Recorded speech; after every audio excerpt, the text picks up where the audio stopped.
We're the Con Guys, and this is the Con Guy Show, coming to you straight from the nerdy heart of Hollywood, California. And this is Jim with theconguy.com. She's been here with theconguy.com. Katie here, aka the Con Girl. Zordon did not want 5 teenagers with attitude. My name is Derek Sam. I'm Danae Sams, and that's my brother. We are your home for news, opinions, and interviews from the world of Comic-Cons and fandoms. Your ultimate insiders for all things All right, everybody. Welcome back to the Con Guy Happy Hour. We haven't had a happy hour in just a little bit. This is our weekly or bi-weekly get-together where we grab a drink, belly up to the bar, that is our computer screen, and have a rollicking good time discussing the latest entertainment news, Comic-Con updates, and our favorite old-school fandoms. And as filmmakers and storytellers, we try to look at things from a filmmaker's perspective. We don't always get that. I think we're like everybody else. We just fanboy and fangirl out. Speaking of which, my name is Jim Fry. I am your editor-in-chief of theconguy.com. And I'm also the cartoon face that greets you every week. See the resemblance? All right. Who else do we have with us this week? Let's start with Cheeseman. Well, let's start with getting our graphic on there of that face you're talking about. All right. Put the cartoon face up and let's introduce ourselves. And as Danae so wisely reminded me, let's talk about what we're geeking out to right now. All right. You guys ready? Cheeseman. All right. Cheeseman with my new jacket. Well, I've had this jacket, but I got my new patch for the jacket that says Cheeseman here. But nice. Cheeseman here with conguy.com and social media guy. Cool. Derek. Hey, I'm Derek. I'm one of the regulars here at theconguy.com and the Con Guy Happy Hour. And I'm geeking out right now a bit over Brandon Sanderson because people have talked about him before. He's a fantasy author, if you don't know Jim, books. His book Elantris is one of his big ones, and I just recently got it on Libby, and I was loving it, and then it ran out. The library wouldn't let me check it, wouldn't let me renew it because it was such a big waiting list. So I've got to wait to finish it. But that's where I am right now. Fantasy.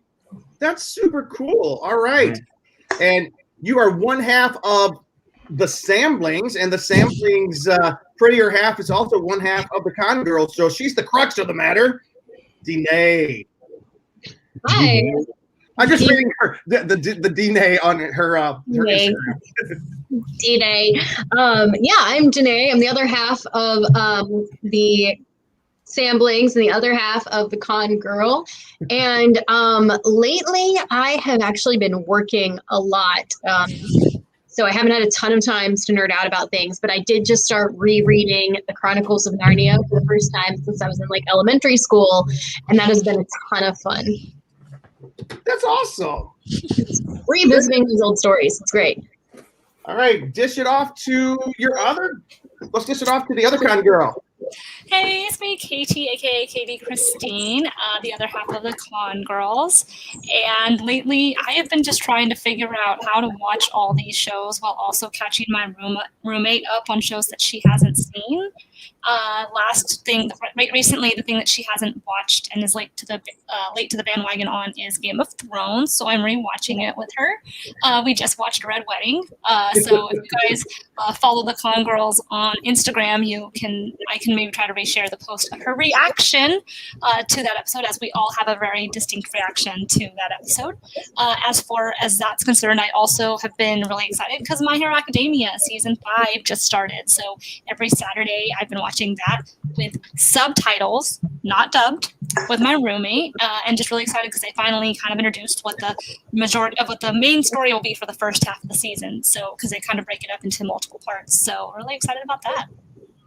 Very cool. Very cool. And good old buddy Ben.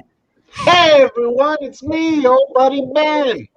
And of course, the Con Guy is coming to you on That Hashtag Show's network, as always, brought to you by Neft Vodka, reminding you to please drink responsibly, as well as toynk.com, that's TOYNK.com, for all your toys, collectibles, and geeky products. I love pitching stuff. I just ads I like sponsors. It's fun for me. It makes me feel like somebody from the 1950s. It's just like, "Show's brought to you by Aquafresh," or whatever. You know? Aquafresh is not a sponsor. Anyway, I've been geeking out about a couple things. One, I've been watching a lot of Star Trek: The Next Generation. I haven't watched. Good for you. And it's so good. Yeah. So good. It's Yeah. so well written. The stories. It's not one of these things like, now it's like you miss an episode of a show, you're completely lost. Now, in The Next Generation, it's still kind of serialized. They'll reference back to past things that have happened, and there are two-parter episodes. But you can jump in on an episode, and if you already know who the characters are, you can kind of catch up, which is a great thing about it. But I am just blasting through in order. So, and I'll text Derek every once in a while with little anecdotes and snippets. Yeah. When you were talking to Bree, that was so great. And she said, like, oh, it's the one where half the crew's minds get taken over. And you're like, that doesn't narrow it down. Well, we've come up with some distinct things. It's like, hey, babe, what are you doing? Oh, I'm watching TNG. Oh, what episode are you watching? Oh, the one where half the crew's minds get taken over. That doesn't narrow it down. Or, which episode are you watching? Oh, it's the one where Data starts acting weird, but it's not his fault. That doesn't narrow it down. Or what's happening? Oh, it's the one where Data's acting normal and the crew's acting weird. It's just all this. The one about time travel. Yeah, it's another one about time travel. Doesn't narrow it down. Mm-hmm. But it's been a lot of fun. The other thing I'm geeking out about, I'm somewhat obsessed with, is COVID-19 vaccinations. I got my first stab. Jim, Me too. You got your first stab. I got my first stab. Dinae's got her first stab. Derek, you got yours? Yeah, I'm about to get my second one. Yes. Nice. Cheese, have you got one yet? No, not yet. Cheese is like, my blood is strong. No, he was. Geez, but in all seriousness, he was working a conference all last week, and he did have an opportunity that hopefully comes back this next week. I saw pictures on Cheeseman's Instagram. Cheese, we got to talk about it later. Tell me you got that girl's number. Anyway,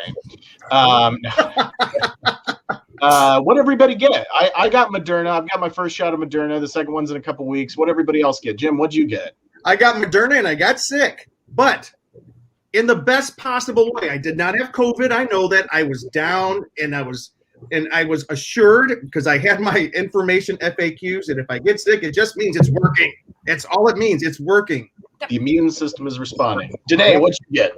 I got Pfizer. I did not get sick, but you guys might remember a couple of weeks ago, I actually stepped out of the podcast early because I was so sleepy. I wasn't tired. I was just so sleepy, and it lasted for about like 24 hours. I think the next night I went to bed about 8:30 and slept until like 7 the next day. Okay. So I got Pfizer as well. Me and my roommate took a trek to Bakersfield, thanks to a tip from Mr. Will Wheaton on Instagram. He posted on Instagram about how CSU Bakersfield was basically not even able to use half their vaccines that they had each day because they just hadn't had people in there. And the Central Valley is not a very vaccine heavy place, to say the least. And so basically they were accepting walk-ins from LA, from anywhere, but there was a lot of people making the migrating up there from LA to get them. And I mean, my friend had mentioned it to me, but then I saw Will post about it, and I was just like, and it showed him like almost tearing up, like, being able to get it. So we drove down. We left at 9:00 in the morning. We got there around 11. Not too bad. We didn't hit any traffic, so it was about an hour and a half drive. And we were gone. We were out of there by noon. Can I say something? This is Katie's experience with vaccines is the perfect punctuation mark on the show. She got it. And she got her information from Will Wheaton. We just got done talking about the next generation. I love that just happened. Yeah. And then when I was talking to the lady, because I had to be like on observation for like 30 minutes instead of the normal 15, because I have had a history of hives in the past. So they just wanted to make sure I was good. And I was talking to the lady and making sure I was all good. And she's like, oh, yeah, are you from LA? And they just started basically asking people, are you local or from LA? Because there were so many people. I mean, when we were talking to this lady when we were leaving and all relieved, like, she came from LA She worked at Disneyland. So like at this point, it's mostly LA people that were coming down. But now, granted, it might change a little bit more now that it's opened up here. So. Yeah, and I just want to make sure I didn't scare anybody with I got sick. I was fine. Oh. I got a little bit warm. I got achy. I got fatigued, and I'm a big baby, so I was fine. All right. I was tired. When we got home, we had to run to Target on the way home, and it was an hour and a half drive back. And after we got back from Target, like on the way home, me and my roommate were both like, "Okay, we're feeling it a little bit." Yeah. So we'll see how the second shot is, because I know the second shot is the harder of the two. Derek, what was your experience? I went to Dodger Stadium and they gave me Moderna, and I felt the little stab when they poked me, but I didn't feel anything else after that. I mean, you know how like your arm will sometimes be sore after you get a shot. Yeah, but he's in the best of shape though. Look at him. Do you think that your military makes it easier for the shot thing? Since you've been in the military? I don't know. I have gotten a lot of shots thanks to Uncle Sam. Some of them in some not so pleasant places. And some of them not very pleasant shots, I'll tell you. There's no such thing as a pleasant shot. Well, isn't there a correlation? But there are some that are even more unpleasant than others. What about tequila, Jim? There's a correlation if you've been sick or not from COVID before. Like if you might have had COVID, you might have get sicker from the shot. Where, say, Derek, if you never had COVID and got it, then you'd be probably like no symptoms and just like getting regular flu. I have heard that if you had COVID that you might show. By the way, this is I've heard. This is rumor, but I heard from some people at the clinic that if you had COVID, you might show some more unpleasant symptoms afterwards because your body has already had it and it's fighting darn well to make sure you don't get it again. So, but if I may, sorry. I was going to say, if I may, Jim, if I may take the reins and steer this boat just a little bit, because boats have reins. What does this mean now for us as a community, for us as the Con Guy podcast? And it means I'm gonna jump around the run of show here just a little bit. Yeah. If I could throw it maybe a little bit to Katie, if you're okay with that. If we're talking about what does it mean when we get vaccinated against this worldwide pandemic? Well, of course, that means we can go back to some things being quote unquote like the old days, like the before times, like, dare I say, normal. And what does that involve for us at the Con Guy? It's in our name. Katie, what is it? Conventions. Yeah. And events. But yeah. Also, happy hour is also in our name, so I guess that also implies bars. I think at the very least, we should be able to do a show together in person if all of us are vaccinated.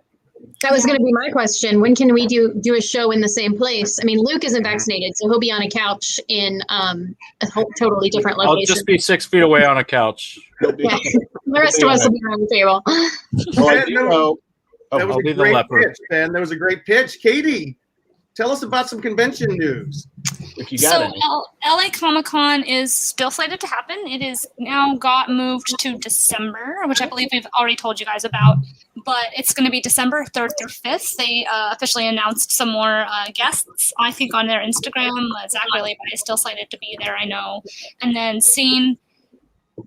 it's going to be a little bit safer, if that's what their prediction is by then. It's still going to be interesting to see what they do with how many people they can accommodate. Are they still doing, I don't know if you guys saw this or not, Jim, but are they still doing like you have a morning pass or an evening pass? I'm not sure. They had originally planned that when it was earlier in the year. But since you said, they've moved it, I just don't know. Yeah. All right. And then in because of all the postponed conventions, they are doing a microcon, which is presented by Sideshow Collectibles, which is kind of awesome that Sideshow is starting to do some stuff like that and just really embracing the fan culture and everything that it means. It's going to be a microcon, which is this Saturday from 11 to 3. So for those of you who do not work, Jim put, those for you who are listening, Jim put a panel schedule up on the screen. I'm going to go through it real quickly just so you guys know kind of what you can expect and if you want to listen to anything. So at 11 a.m. is the spotlight on Giancarlo Esposito. Did I say that right? Giancarlo Esposito. Yeah, I think it's thank Giancarlo. You. Yeah. Highlights his most iconic roles from Breaking Bad, The Mandalorian, and more. And then on 11 wow, sorry, rewind that.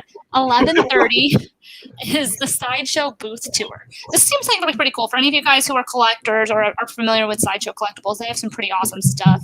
But there's going to be an in-depth look at the studio, exclusive products, and featured collectibles. And I'm assuming they will announce something there. It's just a guess. And then 12 o'clock is SpongeBob SquarePants. Tom Kenny, the voice of SpongeBob, shared stories and highlights of his iconic role. And then at 12:30, and it seems like they're all 30 minutes. Yeah, they're all 30-minute panels. Women of Sci-Fi, one of my personal favorite women of sci-fi, Miss Felicia Day, Kristen Bauer, Michelle Hurd, and Rose McIver. Rose McIver plays on iZombie, in case anybody's wondering who that is. Discuss acting. Prince. Huh? Name the Christmas Prince on Netflix. Oh yes! Oh, I love that series. I'm so addicted. Prince for Christmas, something like that. It's the one, a Christmas Prince, a Christmas engagement, and a royal wedding, I believe. I've seen them all, but yeah. They discuss acting in the male-dominated world of sci-fi. Sounds like it'll be a pretty cool panel. 1 o'clock is another Sideshow Booth Tour, and the same as 1:30. So if you aren't able to watch it at once, they're giving you a few more chances. And then at 2, Top Cow Productions, Mark Sylvester and Matt Hawkins discuss the storied comic book publisher. And at 2:30 is going to be Legion M Dungeons and Dragons. Deborah N. Wall from Daredevil and True Blood. Andrew Cosby and Luke Gygax discuss D&D's impact on culture and entertainment. Interesting that Felicia Day's not on that one. But Why's that? She wanted to have lunch. Yeah, well, Felicia Day streams Dungeons and Dragons all the time and has a company surrounded around it, and she streams it. That's cool. Yeah. She was like, I don't want to bring my work to the con.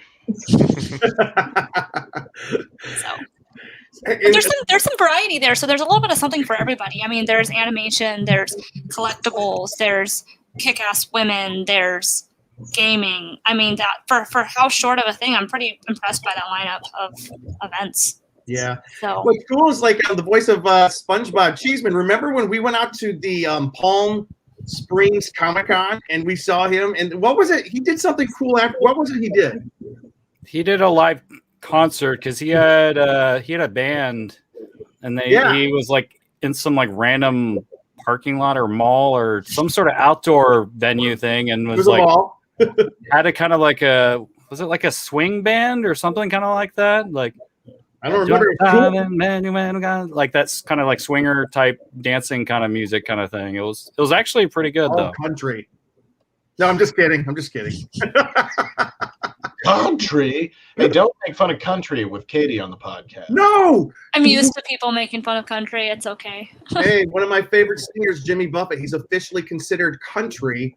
And I watched a concert by him this week. He's doing live concerts. He is country, but I'd say Johnny he's like Cash. a subgenre of country. Yeah, I just don't like the twangy country, but I like there's other forms of country, and I love Southern rock too. You guys but like I know that doesn't count.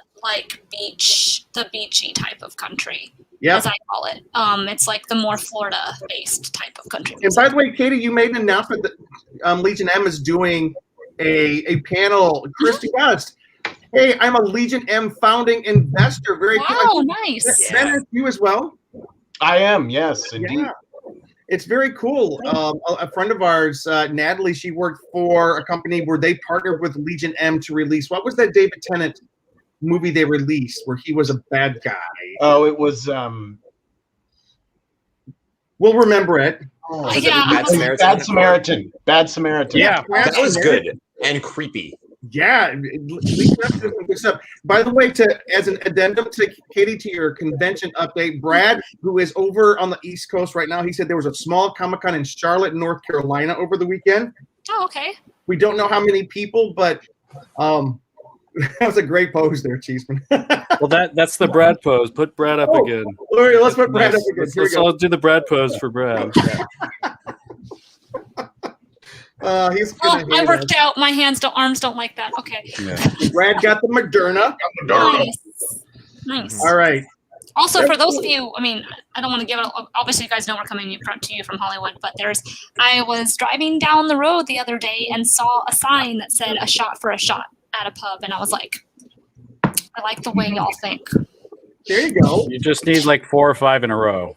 And then I was like, they just need like a little punch card, and you just bring your vaccine card, and then you're like, I have not gotten one here yet. Here. Oh my gosh, you're gonna go around and load up on A passport. Oh my gosh. All right, guys. That's kind of a good idea, like a passport idea for a vaccinated thing. Ben, make it happen. I'll do it. Also, it's not really convention news, but it is events related news. Live Nation, I believe, made an announcement, I think last week, saying that starting on the 15th, that live events could happen again, like live concerts and stuff could happen, but it's going to be limited capacity and it has to have proof of vaccination, because based off of the way the mandate is now, they can allow more people into the venue if everybody is vaccinated than if they are not. So if you guys like live concerts, that is going to be coming back. I mean, it all depends on what bands feel comfortable, I'm sure, and all that different stuff. But I know I miss concerts. Concerts is one of my other things I love to do in my downtime. So I'm really curious to see how that's going to work. I don't know how that'll work with country music. Half those people will be like, we'll do it outdoors. It'll be fine. I mean, the majority of those concerts are outside. Don't disparage my family like that. Yeah. So it'll be interesting to see how that goes, because I'm sure there's going to be some pushback. But I know music has struggled. The music industry has significantly struggled too, because they make a majority of their money touring. So, and they miss it. It's their job, just like us. So let's hope y'all. I just want to make sure though that I don't know if we'll ever feel comfortable in like a pit ever again though. Like, I will. There's certain things that I'm just going to be like, I don't know now. I'm old. I'll die soon. But this, I'm kidding. I gotta be careful the way I kid. No, but I just want to say this though, is like, although those of us in the show are, we have gotten vaccinated. We plan to get vaccinated. We want to get vaccinated because we want to get back into conventions. I do realize that there are people who have valid concerns, and we are in no way disparaging that or anything. And I know sometimes it's easy to one side against the other. We're not like that. I just hope enough of us do get vaccinated so that we do get that herd immunity, so that we do encourage vaccinations, but we are not doctors. And if somebody has a definite reason for concerns, you know what? We're not going to argue with that. That's between you and your physician, and it's not our place to say that. All I know is that we are excited about it because we can't wait to get back and see people again. Hey guys, we've got a couple of cool announcements to make. I hear a little bit of a feedback. I'm not sure where it's coming from, but so. Sampling, you guys did a really cool interview. Can you tell us a little bit about it? And hopefully we'll be seeing that coming up soon. I did an interview and I was also there. No, we were both involved. It was a Samblings interview. So we talked to the actor Josh Murray there's a picture. But he's in an independent film called Gym Rat. And you might wonder, okay, what does that have to do with the stuff we talk about on the Con Guy? But he plays this character who's an ex-con who is obsessed with the Hulk and is convinced he's going to be the next Mr. Olympia. So there's this scene where he just like is painting himself green and looking in the mirror and flexing and yelling at himself and stuff. And so we did get into talking about, we talked a little about obsessive fandoms, and we talked about body image issues, because this touches on that. And that certainly applies to nerddom and the things we deal with. And of course, I have written some articles about, being a nerd who's also into fitness and how those two things can go together. And Josh is similarly a nerd. He's a fun video game guy. And so we geeked out together a little bit about some of the same things we love. And it's a great conversation. You should check it out. And because it's an independent film, they're still trying to wrap up some stuff, and they've got a crowdfunding thing going on. And we do talk about that in there too. So check it out when that's up. Yeah, we hope to get that posted this week. It sounded like a really cool thing. And you guys sounded like you had a good time. And Derek and Danae, they don't know it yet, but we're trying to get them hooked up with another interview with an author who is, we're going to get a really cool interview coming up. She's on her book tour right now. And I just figured, hey, Derek, Danae, 2 authors, why not? I think it would. Yeah. I think you texted us about it a couple weeks ago, but I'm really excited for that one. Mm-hmm. And it was a lot of fun. I think Derek and I have that ridiculous kind of banter that you only get from living in the same house the rest of your life. And Luke, we were able to do, there's a special Scare Guy show dropping this week on that hashtag show's YouTube channel. Can you tell everybody about it? Oh, was I supposed to be on this segment? Can you introduce it and I'll talk about it? Yeah, no. Because you have all the. I don't want to like mess up the title of the actors and all that. I didn't know I'm not reading something. No worries. Yeah, Luke's been trying to get some stuff live together. and uncensored. The Con Guy. But we have a Scare Guy show. By the way, for those of you who don't know, we have a sister, brother, sibling show called The Scare Guy. It's about everything we talk about here, but the scary side, the scary fun side of it. And we did an interview last week with Ryan Spindell. He's the writer-director of a movie that's dropping this week called The Mortuary Collection. It's a really kind of a creepy film. What do you think about the film, Cheese?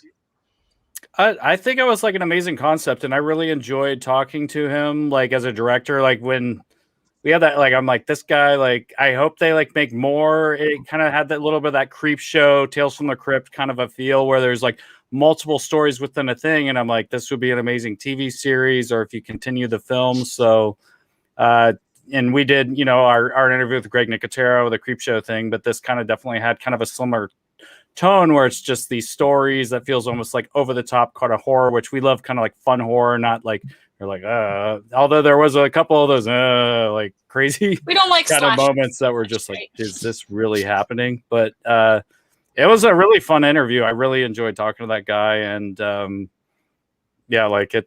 was an interesting film for sure, especially some of the random things that happened and the special effects they pulled off. It's cool because practical effects. It feels like Greg Nicotero's like Creep Show. It feels like the Creep Show. It's funny, scary stuff. There was one particular episode which was so over. They had an interesting take on STDs. I will just say that. Oh my god, I couldn't watch that one again if you paid me. That one was just too much. It was funny, and it had a moral. And something may have been birthed out of another thing. Oh, stop! I can't. Also, it's unnatural. Started. What's that? Creep Show season 2 also just started. Oh, did it? As far as I know, I think I saw someone post something about it.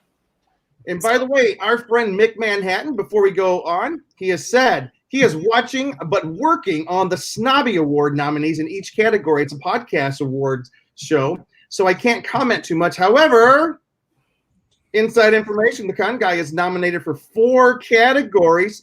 Find out on his live find out on their live show Wednesday at 8 p.m. So that's on the. You'll watch the Snobby Awards at 8 p.m. Hey Mick. Are you saying we could kind of become a big deal? Hey, they're already. We're kind of a big deal. I think this is our first nomination. Yeah, we can start calling ourselves an award-winning podcast. It just took us what? It took us 4 years. I mean, now hopefully we can see 4 years and counting. Well, I've always been calling us an award-wanting podcast. Mm-hmm. You say that fast enough, and award-wanting podcast. And I have something to say. Yes. Sorry, I don't mean to interrupt this awesome thing that we can maybe win some awards. But I looked in on this Creep Show 2 thing, and it looks like they're doing a weekly episode kind of thing. So the first one came out April 1st, and then it was April 8th, and the next one's April 15th. So Creep Show 2 is coming out weekly, which I need to check that out. And I believe it's on Shudder. Yep. I would assume it'd be on Shudder again. So maybe we could get Greg back. Yeah. Shudder original series. We're going to try to get Greg back when the museum opens so we can talk about it. Shark. One more from Brad. Brad is watching us from inside his new infrared sauna. Make it a long show so I can get skinnier. Yeah. No, done with 90-minute shows. We can't do it anymore. Oh yeah. Yeah, we got to cut back on that. All right. We did our time. 90 minutes of it. By the way, we only have 10 more things to talk about. We'll get through it. We're jumping in last bit of introduction. This is kind of cool. Tune in next week for our live show because we are going to have a special guest, Janisha Adams Ginyard. She's a cool. Excuse me. She's our special guest. She's an actress and stunt performer who's been in shows and films such as The Walking Dead, the new series Them, Station 19, WandaVision, and more. But most importantly, she shot to fame as one of the Dora Milaje, or the Wakandan warriors in Black Panther. And this past Friday, her character Noble played a major part in the most recent episode of Falcon and Winter Soldier. She joins us next week, and I can tell you, we just could not be more excited. That's awesome. Is So that cool? excited to see more of that Winter Soldier. What? So excited to see more of her in Winter Soldier. And I'm doing this because Jim gets uncomfortable with close angles of people, and they'd like to do this in Winter Soldier. I was going to say, all right. And it's time for the weekly Marvel. I can't take any more close-ups. And bringing us the Rose, and bringing us the weekly Look at that. There's some eyeballs. Wow, that's like Oh, now it's also an episode of Lost. That's unsettling. that's like the end of a Twilight movie. And bringing us the weekly Marvel, the Falcon and Winter Soldier this week, our very own the Con Girls. Because we probably like it more than everybody else here, I think. I don't know. Probably I so. love it. I love it. I loved what I've seen, but I've not been able to watch past the first episode because life is too insane. Okay, well, Spoiler. I will try I know, to I keep it just- spoiler free, but you will hear a little bit. I will try to keep it vague. I can just mute my computer. Okay. I will go like this when it's good to go. All right, go ahead. So if I could rename this episode, I think I would just call it Broken Glass, because I lost count of how many times we smashed through a glass ceiling, a glass window. It was over and over and over again. That's All cool. those practical effects, those expensive practical effects, because breaking things is expensive. I don't know if you guys know this. Or should it be called Breakaway? Sugar glass episode. So in episode 1 already liked it better than WandaVision, which you guys all know, but it has escalated every single week. And if it was a movie, you would just be like, I can't handle anymore. I can't, like, 'cause it is definitely a movie in multiple parts. I mean, I feel like this episode was the end of Act 2, and then Act 3 is going to be the last 2 episodes, and it seems like they're doing 2 episodes per an act, which is kind of a good pacing for me. But man, I gotta give it to Marvel because they're taking some risks in this show that they haven't taken before, and I am loving it personally. Like what? What would you say the risks are? It's just it's the same format, the action and everything, but they're taking a little bit more liberty with the way that they're introducing characters. They're being a little bit more, I don't want to say edgy because it seems very high school to say edgy, but it's a little bit darker, but I'm okay with that. And like, do you feel like it's almost kind of toying a little bit like on the line of almost going into The Boys with what we kind of saw this past week? yes, so that's kind of actually a very good way of putting it, Luke, because this whole episode, my roommate Emily can tell you, we were both like yelling at the TV. It made us so angry, and I literally tweeted, I was like, Marvel, you've never made me this angry before. And so they're making a great antagonist because I know it's the way I'm supposed to feel. But I also say the reason why they're taking risks for Marvel is because in Marvel, we very rarely see blood. In the entire MCU, you do not see blood very often. So to have a scene like they did at the end of this episode already pushes up the content for this episode. And I told Emily, I went, this guy makes Homelander look good. And that's not a good thing. And also, we all thought Zemo was good. It's so bad. They're both bad. I'm not saying Zoolander. I wouldn't go that far, but yeah, but for Marvel, it's very, very Yeah. like we've never. And y'all know I love Captain America. Him and Spider-Man are my favorite. And to see the Shield used that way, that was the last straw. I was like, Bucky is going to go freaking crazy on this dude if he wasn't already mad. well, Like, you saw the new trailer that dropped I today. did. Did you see that? but we all knew Yeah. it was coming. Like, let's be real. We all Like- knew it was coming. Please tell us. Like, Bucky has not been on board with him since day one. He's like, Yeah. no, when the speech that he gave Sam was like, he chose you. You're meant to have it, and this guy is a fake, and he's not meant to be, and all this stuff. But then to go and literally disgrace the Shield, that's going to be the last straw for Bucky. I mean, we might see him completely lose all chill, and he's not going to be Bucky for a minute. He's going to be, it is called Falcon and the Winter Soldier. And I think that's why it's called Falcon and the Winter Soldier. Yeah. Yeah. I really love the way they've handled this show so far, because anytime you have a show that's about to, like, I hate to say this about Falcon, but he's not really a headliner. He is kind of one of the side characters, but the same is true of the Winter Soldier / Bucky. I think he could be, though. That comes to writing and stuff. Yeah. And I like Anthony Mackie as an actor and as a person and the charisma. I think he could be that. I think that comes to writing and how they're doing the character, but definitely could be. Yeah, he's going to get there, but it's always a risk when you have a show. Well, yeah, but it's always a risk when you have a show where it's two sidekicks, for lack of a better word, coming together. Like, we've seen so many shows just crash with that, and that hasn't happened. I think they've done a great job of showing like the flaws of each of these characters and how they're growing through them. I think they did this Captain John so well, because just nobody likes him, and he was making the wrong mistakes.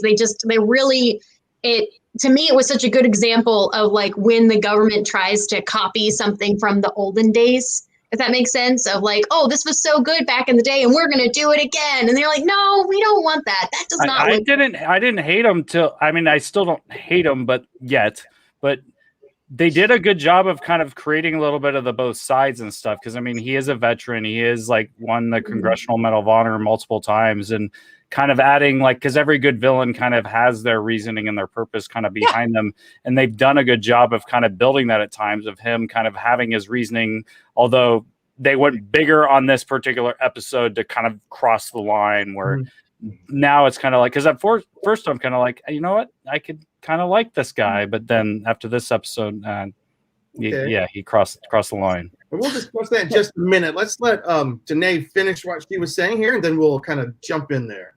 Yeah. Sorry. Thank you. Sorry, Jim. Sorry. As I was saying, it was, I think they have like formulated him really well though, because like, yes, he has those things, but you just can't like him. And you guys are going to kind of hate me for saying this, but to me, he felt like the Cap version of WandaVision. Like, he's really flashy and cool to look at, but inside it's completely pointless and dumb. And how do you really feel? Also, I feel like everybody has been so like foolish in so many ways, except for Remo. Like, he's the only one. What did I say? Zemo. You said Remo again. Zemo. Oh my gosh. I was texting Katie earlier about him, and she was like, do you mean Zemo? And I'm like, yes, that's what I mean. Can we call him Zema? Zema. Anyways, I love in the last episode the way he actually had a plan, was leading them in. He had costumes ready for everybody. And then, of course, those costumes were amazing. And then Sam made this awful mistake of not turning off his phone, or at least putting it on silent. It's the first time I've ever seen a millennial with a phone that made noise. It never happens. But I'm really excited for where it's going. I think Carly is an amazing villain. And I'm so excited for these next few episodes. Like, it's just, I can't give it enough credit just by talking about it. It's one of those things you just have to watch and experience. Yeah. Hey, Luke, what was it that you were commenting on there? You were having a problem with that. Wait, with the Carly side and the other stuff? I didn't say anything about that, but I do have opinions. Be very diplomatic about it, though. But yeah.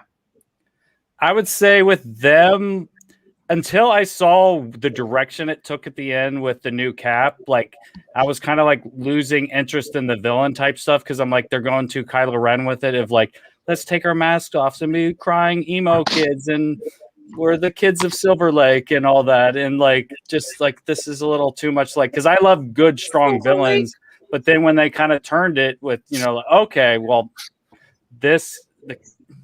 spoiler alert, the new Cap is the new villain and stuff, and they are still villains, but they could be kind of flipping it, kind of like they did with Wanda and all that, because I mean, she's a great actress, but I'm just not scared of them as villains, and they just kind of feel like they're doing their own thing, but it doesn't feel as like villainous as it could. That's not even a word, I don't think, but villainous, yeah, it's a word. It's a word.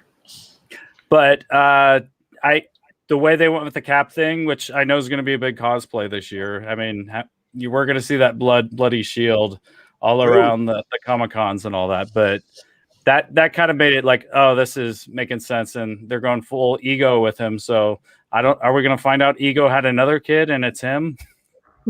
I love that would be the reason I say that because he's Kurt Russell's son. We all know what happened with Ego in this universe. So Yeah.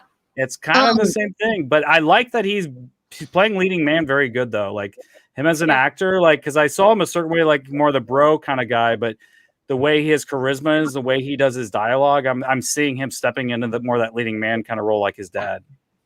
I loved the similarities, though, of the fact that Steve did lose Bucky, and then we watched John lose Lamar, but just how each of them handled it in those situations. Yeah. I think it's so much about the role of Captain America and who deserves it when how you react to bad things that happen to you. Well, and you also saw why it is that the Cap chose Sam, because when he said, would you take the serum if it was you could, and Sam was like no, and I think that's one thing that why Cap probably chose Sam was he knew he was not enhanced, he was a good person and he would do right by him, and I don't think there's actually, also like 10 words that mess with Bucky, so I think that had to do with it too, or how many words that is that he's still kind of fighting his demons on. But that was a cool scene as well. That scene broke me. I mean, thing. To see just his acting, Sebastian Stan's acting in that scene where he's acting like someone who's having to fight literal inner demons to try to break himself of that. And I thought that was probably one of Sebastian's best moments in the MCU so far, honestly. I think my favorite moment in this episode, though, was just these Wakanda women beating up John, and everybody just kind of like stopped what they were doing and watched. Like they all stood there and watched it happen. Yeah, Emily and I show next week, by the way. Emily and I were like, dude, Bucky's even like, don't mess with these girls. Like, don't. They will kick your ass. And they did. Mm-hmm. And you were trying to say something. Oh yeah, I'll just nutshell my thoughts on this. I think, you know, I know John Walker turns out to be U.S. agent, and he's like an anti-hero and a villain and this sort of thing. So I knew it was coming, but I couldn't help but almost try to like him, like in episode 2 when he's being very humble in the locker room with Lamar before he runs out onto the football field of his high school football stadium, you know, and he's like, this is a huge responsibility and that sort of thing.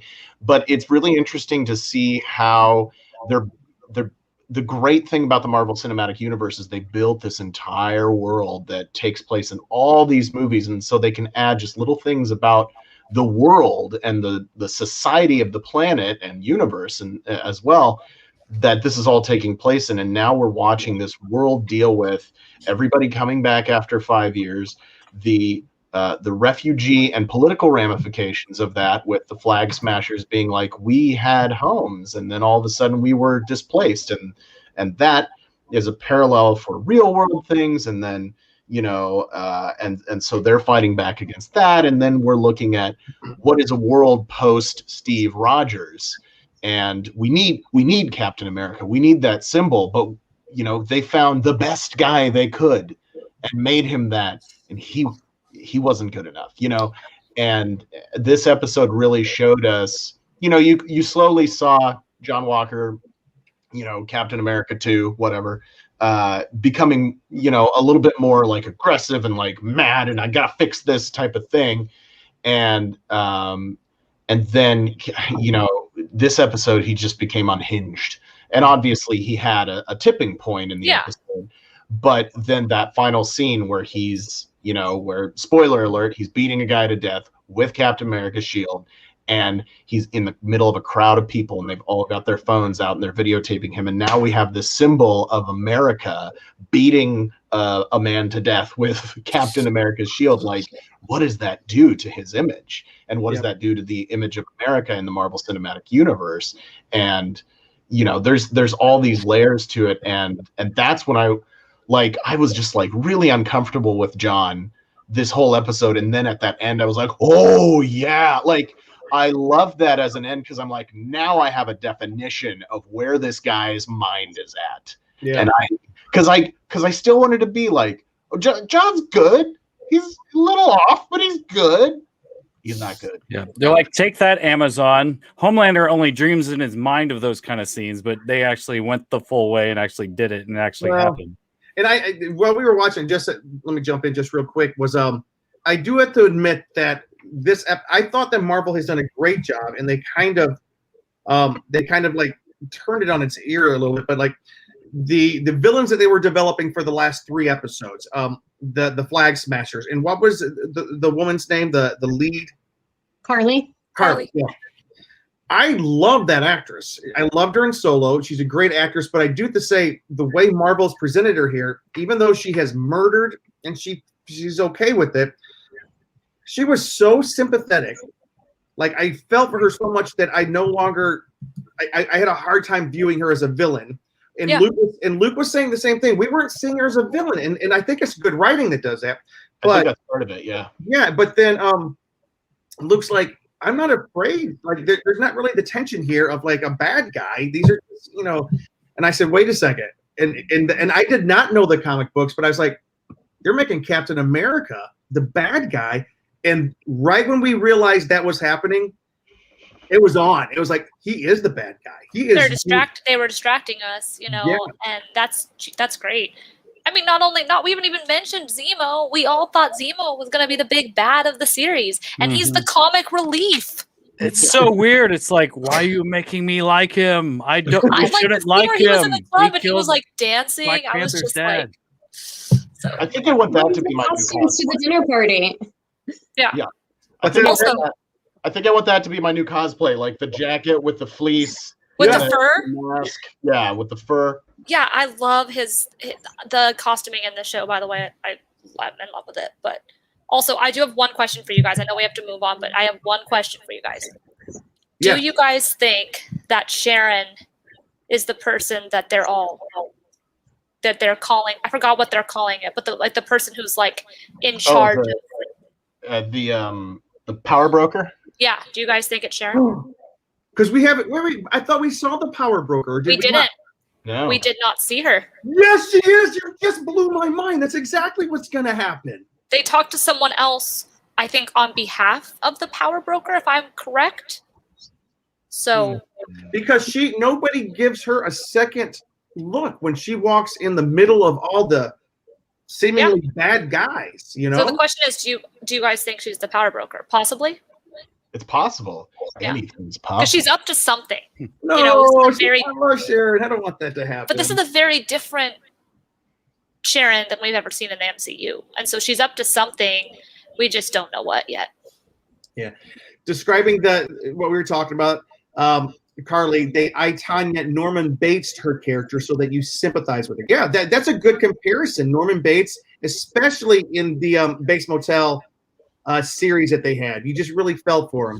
I got a little irritated with him, but I love that show. Well, I hated the end, but I love that show. I have our next transition. Oh, somebody called Derek back. Yeah. Are we done? Derek. We gotta move on. I don't care if we're done or not. And then they showed Captain America, Steve Rogers. Oh no! Yeah. Oh, come on, man! So many spoilers. Right. I was unmuting every now and then just to see where you guys were, and it would be like some total non sequitur, and I was hearing about fur coats and a power broker, and I don't know what you're talking about. All right, then. I just thought of a great little segue here. One thing that I'm really looking forward to once we all become fully vaccinated, we can go back to being somewhat normal, so to speak, is going to see a movie in the theater. Yeah. I love normal in the theaters. Unfortunately, we got some sad theater news today. Tim, do you want to cover that? Yeah, go ahead. You want me to, or do you want to grab it? No, go ahead. I haven't read it. I know about it. I just haven't read anything. I don't know any of the details. It's really sad. Like here, and it's become a national theater chain. Although we are rejoicing in the fact that theaters are beginning to open back up, and we're about to move into the section of our show where did King Kong and Godzilla, are they helping to save Hollywood? Are they helping to save theaters? But there's a bad thing that happened today. ArcLight Cinemas, perhaps one of the most beloved cinema chains here in Hollywood, and I don't know how far they go. They announced today they're not opening back up. For those of you who don't know, like in Hollywood, there's the famous Cinerama Dome. It's famous. It's back from the 60s, I think, 50s or 60s. It's where they did a circle vision around you. It's one of the first places. It will not be opening back up as an ArcLight as far as we know. And we're just really sad about that. The ArcLight Cinemas and Pacific Theaters won't be reopening. The chain has issued a statement saying, after shutting our doors more than a year ago due to COVID, Today, we must share the difficult and sad news that Pacific will not be reopening its ArcLight cinemas and Pacific Theater locations. This was not the outcome anyone wanted, but despite a huge effort that exhausted all potential options, the company does not have a viable way forward. That's so sad. In Deadline, one of the industry news organizations said they were reporting that what's technically happening is that Decurion, I don't know who that is. I guess that's the company that owns it. They have handed the keys back to the landlords on all of their ArcLight and Pacific properties. That does not mean that the chain is bankrupt. Rather, it's part of a thick lease negotiation. What happens in this instance is that the landlord decides which keys to keep and which ones they'd like to return to the exhibitor. That sounds like there's a little tiny glimmer of hope, but I don't know. Do you guys think that there's going to be a petition to save them? What does that do, though? I wouldn't be surprised, but what? Yeah. I mean, it's happened for a lot of places in LA. I mean, it hasn't been successful in a lot of times because there's so many things involved. But I mean, it's a big spot for premieres. The Cinema Dome is. Yeah. I mean, not only that. I mean, I love driving past it because they always have stuff on the roof. Like when Despicable Me came out, they had the Minion on the top of the dome, and like. You know, so just as that, it's almost a historical landmark at this point. Yeah, I would imagine somebody, if Pacific Theaters and ArcLight doesn't open back up in this case that Jim was talking about, which I had no idea about, which is why I didn't talk about it. If that doesn't happen, some company or some entrepreneur, somebody's going to buy it because it is a landmark. It's a Hollywood staple. It's going to reopen showing movies, but we just don't know. In what capacity and way, Brad says someone has to save the ArcLight. It's like cutting out an artery of Hollywood's heart. I agree. Yeah, and same thing. Kristen was saying the same thing. Someone will have to reopen the Cinerama Dome. I hope so. That's where I went to the premiere. I mean, I went to the at the Dome. I went to the premiere of season 2 of Hemlock Grove with the cast and crew question and answer there. Yeah, I remember. Go ahead, Ben. I saw Cabin in the Woods at the Cinerama Dome. Interesting movie choice to see there. I saw Wonder Woman there. I saw Back to the Future Part 2 on, what was the exact day from the movie? It was the exact day from the movie, Back to the Future. I saw it October 21st. October 15th, 2015 or something like that. That day, they showed Back to the Future Part 2. It's a fantastic theater. For those of you who don't know, it's a movie lovers theater. It's kind of like in Texas, they have what's the theater chain in Texas that everybody loves so much from Austin? Alamo Drafthouse now. Yeah, Alamo Drafthouse. Yeah. Also closing. I'm sorry? Also closing, I think. No! Their LA, I think their downtown LA location is. Oh my gosh. Let me see here. A lot of places closing. I mean, it's just a result of the times, unfortunately. Yeah, and Brad even suggested, what about a crowdfunding thing? Just their Culver City location itself almost owes $200,000 in back rent back in March. Yeah, because you can never find that location, dude. I could never go there because I couldn't ever freaking find it. But here's the deal. That's bad news, but we got a little bit of a glimmer of hope this past couple of weeks, and Ben's looking up some information for us. Alamo Drafthouse declared bankruptcy, but that doesn't necessarily mean that they're closing. I believe that's the nutshell version. Okay. All right. Anyway. Fingers crossed. I've never been. I heard nothing but good stuff about it. But yeah, ArcLight's one of the movie lovers' places. It's a place where you go. It's just that if you are not there, is it like in the first 5 or 10 minutes they don't want you to go in and bother people? I don't know how it works. They only have 4 advertisements before a movie. It's just a wonderful place. All right. So back in 1962, a Japanese kaiju film called King Kong versus Godzilla hit screens. And I think I have look at this. That's the most nice. It was directed by Ishiro Honda, produced and distributed by Toho Studios. It was the third film of the Godzilla franchise. It was the first time we saw both of these monsters in color. Go away. But 2 weeks ago, we had an update, and I would argue a much different kind of film. Godzilla versus King Kong is back. It's a much more CGI version. They seem to be much larger. And I just got to ask you, Ben, before we start, because we have not had a show since Godzilla versus King Kong came out on both HBO Max and in theaters. What did you think, my friend? Well, on Saturday, my in-laws came over. All of us, my in-laws are fully vaccinated. My wife and I are half vaccinated. But in-laws came over and we watched Kong versus, it's Godzilla versus Kong. Godzilla versus Kong. Yeah. Godzilla works as he should be. Right. And, you know, I love the old King Kong movies and the old Godzilla movies, and I love the Peter Jackson King Kong, and I liked Kong Skull. I liked the ones. I actually had not seen Godzilla King of Monsters. So I saw Godzilla, I saw Kong Skull Island, and then I saw this one, and I think that was enough to see. But it was just so fun. Like, you get what you pay for. Like, oh, Godzilla versus Kong. It's a movie about giant monsters fighting each other in a city and knocking buildings over. And that's what you get. And that's all I wanted from it. It was great. And it deals with Hollow Earth theory and all this kind of stuff, which was kind of fun. And of course, the special effects are out of this world. We watched it in my living room. This would have been a fun one to go see in the theater, and I would have loved to have gone to see this in the theater. And I think a lot of America agreed with that because it did do very well in the theaters, simultaneously releasing on HBO Max and in the theaters. But it was a blast. It was fun. It was totally fun. And, you know, the acting was solid enough. We have, I think, the American film premiere of the Mexican actress Isa Gonzalez, who kind of plays a jerk in the movie, which is kind of funny to me. But yeah, no, it was fun. It was a blast. I loved it. Who else watched? I watched it. Yeah. Mm-hmm. So he did. We are going to get to your opinions, but like real quick, he mentioned how successful it did. I got to just let you know, it so far in 2 weeks has racked up more than $70 million domestically, and that's $357 million worldwide through this past Sunday. It will soon.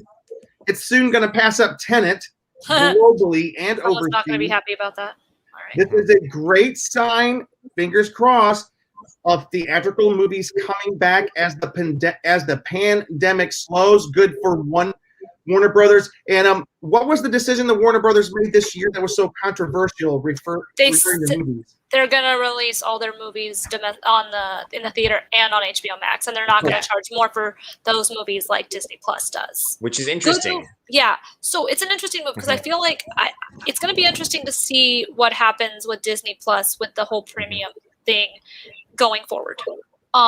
Because you know HBO has an upper hand; they're not charging people extra like Disney. However, Katie, it is only for a limited time. It's only like 30 days at a time. Yeah. Yeah, and then it goes away. Like I missed out on seeing Tom and Jerry, sadly. I heard it was bad, so but yeah, but Disney. It's not on HBO Max anymore. They take it off after like 30 days. Yeah. You can only see Hmm. Which I mean is smart. I mean they're trying to still make it a little somewhat limited, but it's going to be interesting to see how the box office fares going forward with like Disney versus WB, because at this point I kind of feel like it's Disney versus HBO, because they're the ones that are releasing these movies on their streaming services, and HBO's, which is ironic because HBO has always been a premium to pay, and yet they're not charging people extra to do these premium ones. And Disney, which has still been cable but not in the same sense as HBO, is like, oh no, we're going to charge you $30 to watch this movie. I feel like Disney can get away with that though, because their product, like you look at Warner Brothers, HBO, AT&T, which is a weird conglomerate to say the least. It is. It's all over the place. Disney has very specific products. Now they're probably going to branch out now with the acquisition of 20th Century Studios. Disney's rebooting Alien, which is Disney's rebooting Alien.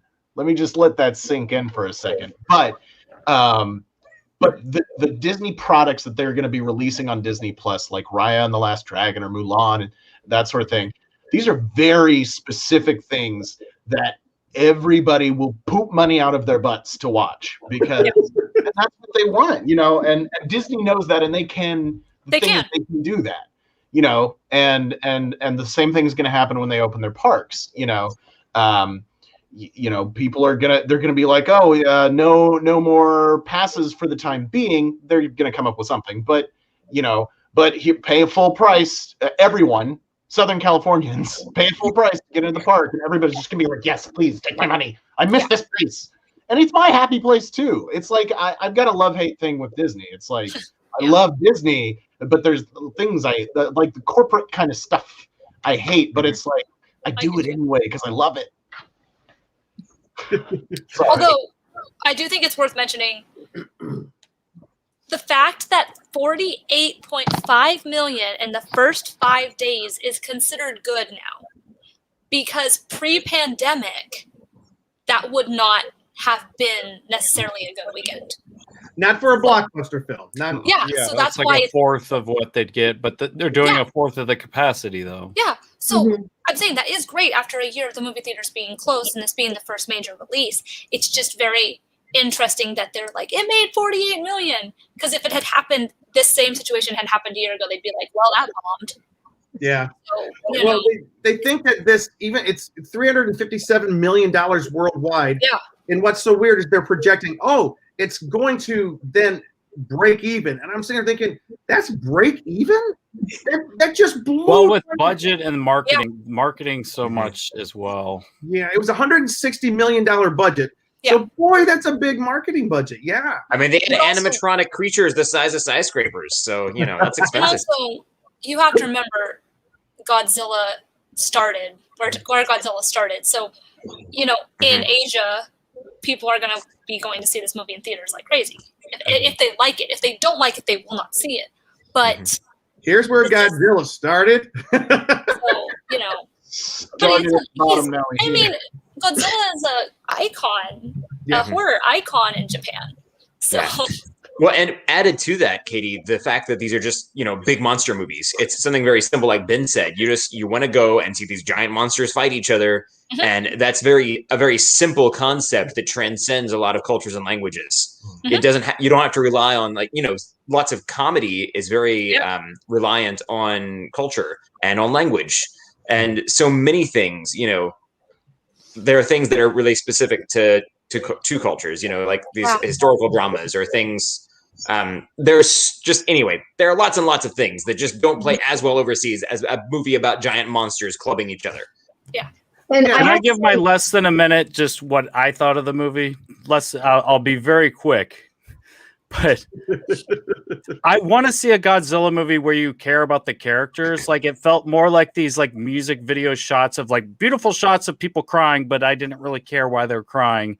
And the characters and the people that they have in the movies, I just don't care about. Like, King Kong in general does a better job at, character development and all that. But the Godzilla movies, I really want them as a filmmaker and screenwriter. I really like to see us care about the people in the movie, and then you need more than Kyle Chandler. Like, where's my daughter? Where's my daughter? It's just he seems so worthless kind of in the movie. And so many of the shots were just okay, yeah, this little girl's crying, but I wanted a little more to that and all that. And then I will say, if you want to pull a movie like this off and do Godzilla right, either make him scary, super scary, where he's destroying, stop trying to make him into a good guy, or two, bring in somebody like a James Gunn to do the movie, because then you get the fun characters and you get the monsters, and it'll be an amazingly fun type movie to watch.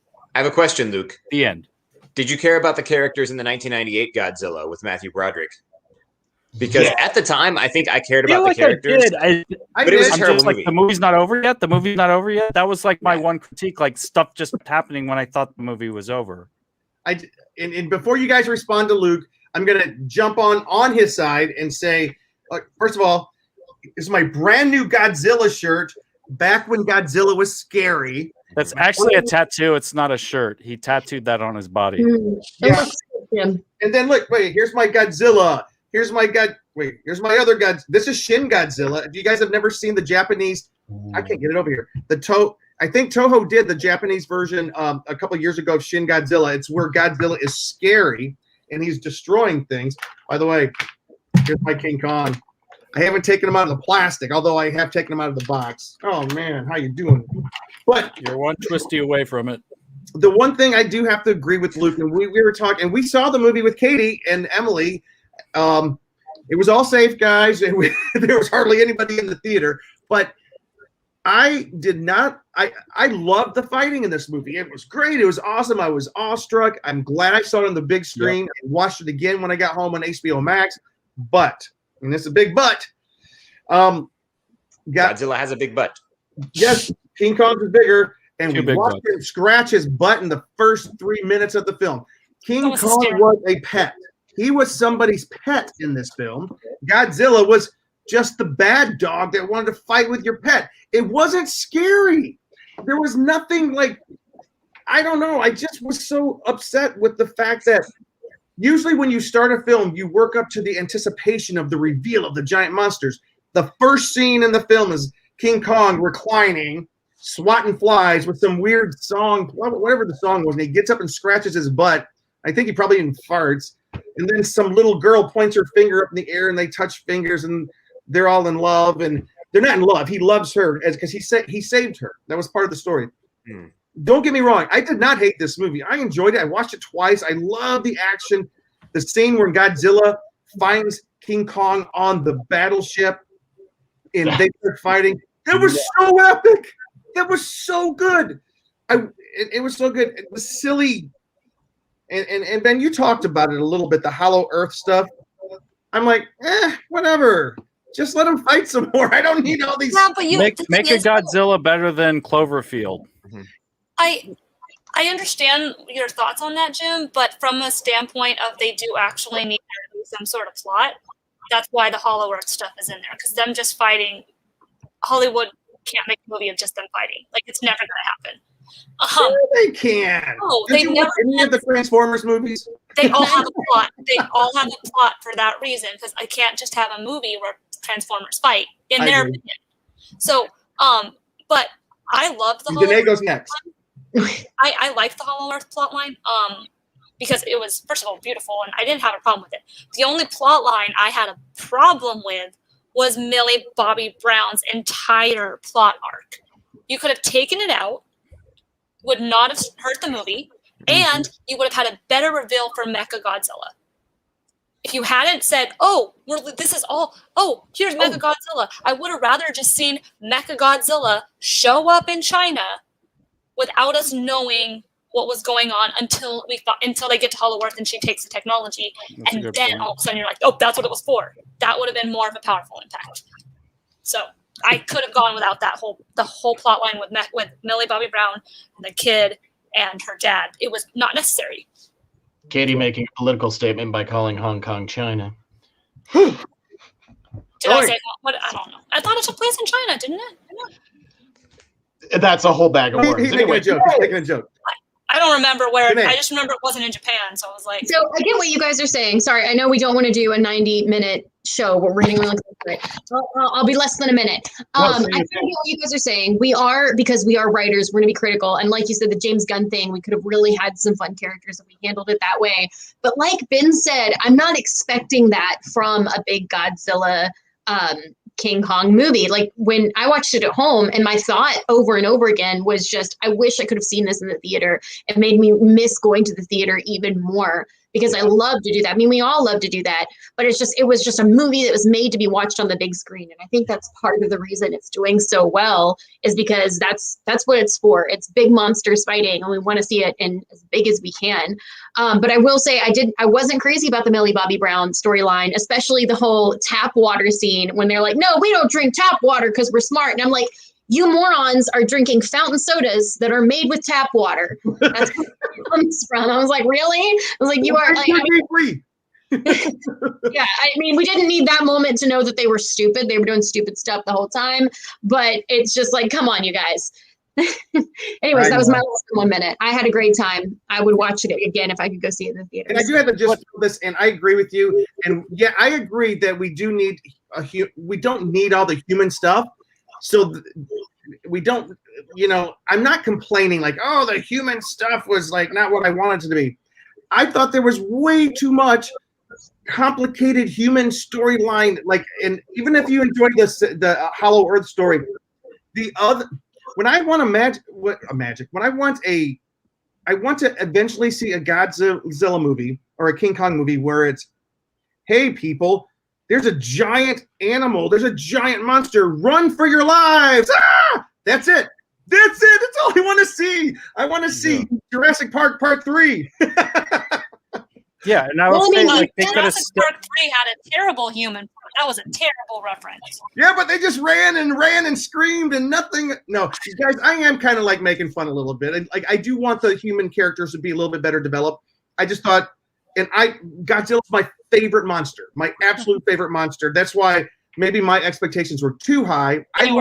I like the previous movie better with Ghidorah and Mothra and Rodan. I loved that. That was so great. And this one it's not a bad movie. I'm just saying to make it better, I would have loved scarier monsters rather than pets. Last thing I got to say is Godzilla or King Kong could have stepped on any character and I would not have cared if any of them got stepped on. That's how I was with the last movie. That's exactly how I was with the last movie. And I think just to kind of go off of what you're saying again, Jim, like having characters that we care about, but also having the scary monster. I feel like we really did have that in Kong Skull Island. It felt like an adventure movie. Like it was so well done. And so I like, as much as I love Godzilla versus King Kong, I would say it's not as good as Kong Skull Island. Like I wish they all would have been that good. 100%. I agree. Only monster movie I bought afterwards because I loved it so much. And Samuel L. Jackson, he improves any movie he's in. Mm-hmm. Oh, definitely. That's right. Yep. All right. Any other thoughts on this before we move on, guys? I got to just grab a couple of these comments real quick. Reese the Beast, 1235. Great to see the gang all together. This is from Twitch. And no way that is Con Guy Derek. What happened to you, my dude? He's talking about Derek. Yeah. I don't know if we've had a show since I had to shave, or if we did, maybe we didn't. 2 weeks ago, the last show we did was the only show you've been shaved at, I think, because you just came back from your weekend. Maybe, yeah. Well, I mean, I had an Army Reserve weekend, and then I had an online Army school I had to do where I had to be in uniform, so I had to get back to code and everything. And as you can see, I'm kind of letting it come back now. I've just let myself go again. But yeah, I'm gonna miss having the big old beard that I once had. I was taking advantage while I could, but that's okay. Now those days are over. Okay, and Brad. Come on, Cheeseman, just say all the human characters they just need to be put down. That's one of Brad's favorite things. They just need to be put down. But he did say something. Because I was kind of critical of the movie. He goes, whoa, that's a major coming from Jim. That is true. And Jim has just got blocked from the Godzilla Facebook fan account. No, there's like 12 of them. I'm a member of all of them. And good job, Jim. No. I love Godzilla. I love Godzilla. I'll watch every Godzilla movie that comes out. And I don't think there's ever been a Godzilla movie where the human interaction is the most fantastic part of the movie. All right. No, it's not ever going to be. All right, guys. Last thing before we end, we have one last thing, and that is Mr. Derek Sam. Yeah. Okay. Speaking of things we want to be able to do now that things are opening up again, like coming in contact with people again, maybe making contacts for the first time. Last week was First Contact Day, commemorating, April 4th, 2063, when the human race first made contact with an alien race, which was the Vulcans. Thank you, Zephram Cochrane. So the Star Trek universe has started doing a big celebration on April 5th now in honor of First Contact Day, and that was last week. And they made a whole bunch of big announcements. And I know we're already well over an hour, but I've got to just toss a few of these in there to say like some of the things we learned. We saw, we got some release dates for for season 3 of Discovery, for season 2 of Lower Decks. That's going to be August 12th of this year. Oh, sorry, season 4 of Discovery. My bad. They also announced this documentary that's going to be on Paramount Plus about Nichelle Nichols and how she has influenced, how she had her influence not only on representation in Hollywood but on NASA, and she's an amazing lady. And then let's see, there were announcements about Star Trek Prodigy, which is an animated series for kids in the Star Trek universe. They revealed the animated Captain Janeway that's going to be in that series because it's set in the Delta Quadrant about 5 years after the end of Voyager, and there's a Captain Janeway hologram that's the emergency training program for these characters. Just so many great things. But the one announcement I'm probably the most excited about is they announced that John Delancey will be appearing in season 2 of Star Trek Picard to reprise the role of Q, which if you watched TNG in the past, Q was an amazing villain / trickster, not always a villain, but most of the time he created problems for them. And sometimes, maybe he might help out a little bit, but he kind of did his own thing. And he was this super powerful alien being who could do whatever he wanted with time and space and matter and bending reality. And now he's showing up again. And he was just such a fun character, a big fan favorite. I think we're all going to be excited to see that. However, we've got to wait until 2022 before season 2 of Picard airs. I try to just cram that all in really quickly, Jim. I think I covered the main points. You did. Wait, what's the brand new series that's coming? Prodigy? Oh, but also I didn't mention Strange New Worlds. That's coming also. That's so they introduced the Enterprise with Captain Pike and Number One, who were the characters from the unaired pilot of the original series. So within Star Trek lore, Captain Pike was captain of the original Enterprise before Kirk took over. And Number One was the first officer, who was originally played by Majel Barrett, who was Gene Roddenberry's wife and the voice of the computer in The Next Generation. Anyway, those characters, of course, are not played by the same actors anymore now, but they're bringing in the Enterprise of that era, and the show called Strange New Worlds is giving us this idea that they are going out doing exploration, and it's supposed to be kind of in the style of the classic Star Trek series that we're used to, much more episodic in nature with maybe some serialized character arcs, but a whole lot of just, mystery of the week / villain of the week type stories, which is what some fans have been wanting again. I have. I love serialized storytelling, but I love Star Trek because of the way it sparked my imagination as a child, and the way we would just catch it on TV now and then, and we jump in and be like, oh, I haven't seen this episode, or oh, I have seen this one, or we didn't have to watch every single episode to understand what was going on, especially since it aired after my bedtime. That was a thing. Yeah, so getting something like that again in the Star Trek world, I'm really excited about. I just want them to do it with the future of the timeline. Give us that in the quote modern era where Picard is taking place, because we really have had enough prequels of Star Trek. They're fun, but I want to know what's happening in the Star Trek universe now, after the Voyager returned to the Alpha Quadrant and after Picard was doing all this stuff with the artificial life forms and saving people. And then, I just want to know what else is going on. What other exploration is happening now?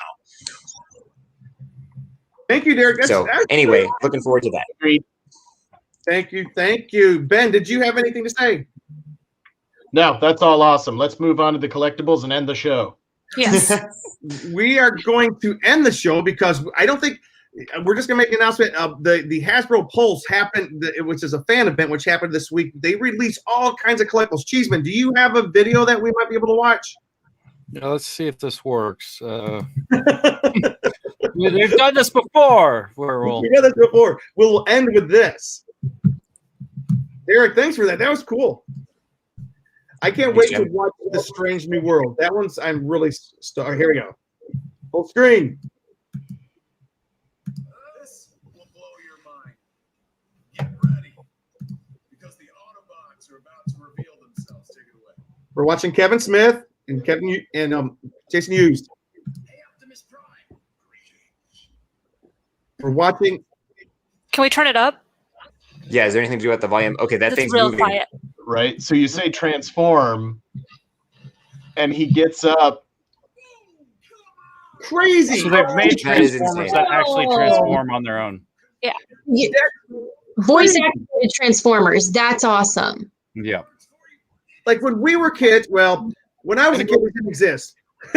Moves around and stuff. Like he'll kind of bounce around and breathe and stuff. And there's other voice commands that you can make for him too. I saw some girl on TikTok was playing with this guy, and it was insane. Yeah. Because you can say attack, and he'll do this whole move thing. He has a hero pose. there's like I think they said 20 voice commands that you can use. You can say roll out, and then he transforms back into the semi, which is what it's doing right now. Oh, there it goes. So for those who were just listening, Katie, can you describe what it is? Yeah, so basically Hasbro Pulse announced it's a 19-inch figure once it's Optimus. It's an Optimus Prime self-transforming figure. So it transforms from a semi into Optimus Prime by basically telling it to transform, or if you say roll out when he's a transformer, he turns back into his semi form. And you command it with an app or your voice, and it just does it itself. And there's like 5,000 components and like 20 motors in this thing is what I saw on the info about it. And it's selling for $700. $700? Wow. $700, and it's So 19 it's inches not for tall. kids. I guess. No, it's Jay, right? It's Jay from Jay and Silent. It's Jay and Silent Bob in that video, right? Yeah. So because he looks different in that video, because Kevin Smith has a very distinct look that we all know, but anyway. So Jay and Silent Bob was like, Jay's like, oh, I'm gonna have to buy myself one, and Kevin Smith's like, why? We have one. He's like, no, I need my own. Like, you can't just have one for yourself. And then he's like, actually, I'm gonna get two, so I can keep one in the box and play with the other one. And they're like true collector status there. That's what Brad always says. Here's Brad. I'm totally selling my nephew to afford this Optimus Prime.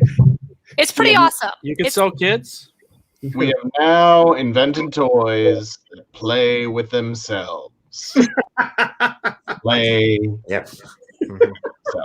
And it's the original voice of Optimus Prime that is in the voice. Oh, of wow. the boy. That's fantastic.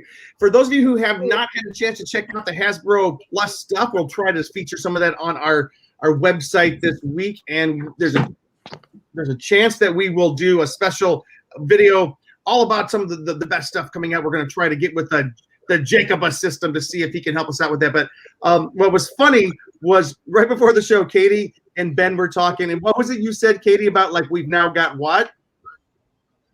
As far as this toy. Oh, so toys coming to life by themselves. So now we're basically asking for a Toy Story, or on the other spectrum, Chucky scenario. We now have Chucky. This is Optimus Prime is gonna, if they've ever make a Megatron one, that's just tempting. All sorts of things. Oh my gosh! Does anybody else have any cool things to share tonight before we end the show? No. Why do you always ask us that when we're like 10 minutes over? I'm trying to be polite, but I know that it just turns me nothing but scorn from Thanks, Jim. That is nice of you. If it's negative, we don't want to hear from you. And we just love you guys. You can find me at Jim Fry LA on Twitter, James D. Fry on Instagram. Follow us at theconguy.com. Cheeseman, where can we find you? No, hold on. Look, we get to see your whole little tag there when we go full screen. So James D. Fry, you don't get it in the small view. And then where can you get a Godzilla shirt, Jim? Oh, I got this at Halloween Town in Burbank. I don't think everybody can go there, but still. All right, so let's do the singles. So yeah, Cheeseman, I'm making it easier for you. Look, double Cheeseman right there. How'd the Twitter pop up? Hey, that's not my tag, but you can also find me at the Con Guy Twitter. But you can find me on Twitter and Instagram at CheeseOnCouch and on theconguy.com, and also check out thescareguy.com and more things to come. We're going to be doing some more con stuff and more con shows, so stay tuned for what these things are that we're thinking up. Woohoo, Katie. It's me, Katie_Christine. You can find me on Twitch, TikTok, Twitter, Instagram at that same exact handle. I am currently streaming through Ghost of Tsushima and continuing to play through Witcher 3 on Twitch at night, about 11 o'clock at night. Witcher on the hardest difficulty on New Game Plus, and it is basically just watching me die over and over again because it's really damn hard. Getting ready for season 2 of The Witcher, which is coming out soon. And yeah, I also haven't been great at it lately, but I do social media for the Con Guy and the Con Girls, and write articles for that hashtag show. So you can catch me on a lot of places. But I also wanted to end it with be nice and kind to each other. If someone, especially someone in the spotlight, does something as a role in a movie or in their personal life that you don't like, and you attack the person who also is involved, that is not cool. So just be more loving and be more kind and accept other people and realize that they are real people too, even if you see their lives everywhere. So Thank you, Katie. Katie, you are the epitome of the perfect nerd girl. Like all the stuff you just described that you're going to be doing. Like, I'm like, oh, that sounds so cool. All right. Speaking of con girls. Hi, I'm Danae. You can find me on Instagram at DNAYS. You can also find me on TikTok sometimes as Whiny Danae, because my regular handle was already taken there. But yeah, and Katie and I both post a lot on the Con Girls. Yeah, on the Con Girls on Instagram. So check us out there while we rewatch all the things and post about it. Accurate. Derek. Hey, I am far too mysterious to be on social media right now. However, I am on theconguy.com and right here on the Con Guy Happy Hour, and be checking theconguy.com for the Samblings interview, and be on the lookout for even more coming up. Oh yeah, that thing we did. There's Luke. Are you done? I already went. You already went. Oh, I'm so sorry. Ben, take us out of here. Hey everyone, it's me. Oh man, that needs to be part of the new intro. By the way, send me some more videos, guys, so I can make a new intro. Just Luke just sitting there eyebrowing us. You can find me mostly on Google and you can find me on Instagram and Twitter at BENKLIEWER. It's right here in the corner. And you can also find me on that #show.com. I'm always doing movie reviews and interviewing directors and special effects artists and actors and all those kinds of stuff. I got more stuff coming out soon. Be sure to check out our home site, that #show.com. As always, brought to you by Neft Vodka, reminding you to please drink responsibly, and toink.com, TOYNK.com. They got all kinds of collectibles and home goods and all kinds of nerdy stuff. It's really fun. And leave Kurt Russell's son alone. He's playing a character that you hate because he's a good actor. Yeah. So quit sending him death threats on social media, guys. Come on. My doctor told me to be angrier, says Jonathan Wilkinson, friend of the show. And then finally, my thing, I'll just say it again. It's been a big part of my life because I've been working for the Los Angeles County Department of Public Health, but I really encourage you. It's your choice to not get the shot, but I would really encourage you to go out and get a vaccination. Pfizer, Moderna, Johnson & Johnson. The best one to get is whichever one that you can get. And it's good for all of us.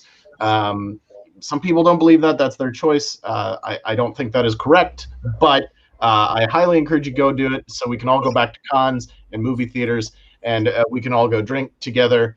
And speaking of drinking, I am drinking out of this red cup because whenever Ben Cleaver shows up, it's always a party.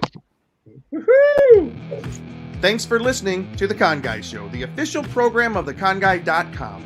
Find us on the Weeby Geeks Collective or anywhere you listen to podcasts. And now on sci-fi.radio, Saturdays at 4 o'clock Eastern, 1 o'clock Pacific, both AM and PM. That's 9 o'clock Greenwich. It's sci-fi for your Wi-Fi.